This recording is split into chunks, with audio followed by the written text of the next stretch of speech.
الحاجه اللي موجوده هنا اول مره في حياتي امسكها. انا اشتريت كل انواع الحاجات التقنيه، لابتوب، كمبيوتر، تليفون صغير، ساعه سمارت، كل حاجه اشتريتها. باجي عند الحاجه دي واقول لا، لحد ما اكتشفت ان انا فعلا محتاجها جدا معايا.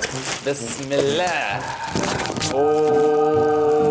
ريدمي باد اس اي. ده تابلت. انا اول مره في حياتي يا جماعه يبقى عندي تابلت، لان بجد الموضوع انا كنت حاسه ملوش اي ستين لازمه، لحد ما اكتشفت فعلا انا محتاج تابلت. ايه الدلع ده بقى والرفع ده بقى؟ خلينا نحطه على جنب كده ونشوف ايه بقيه الحاجات الموجوده جوه العلبه. جاي معاه شاحن. والله انتوا محترمين يا ريدمي. في شركات تانية بدون ذكر اسماء ما عندهاش الشاحن ده في العلبه. خلينا نتكلم بقى عن امكانيات التابلت ده. النسخه اللي معايا دي بتيجي ب 6 رام ومساحه تخزينيه 128 جيجا. بيجي ببطاريه عملاقه 8000 ملي امبير وشاشه فول اتش دي بلس 90 هرتز.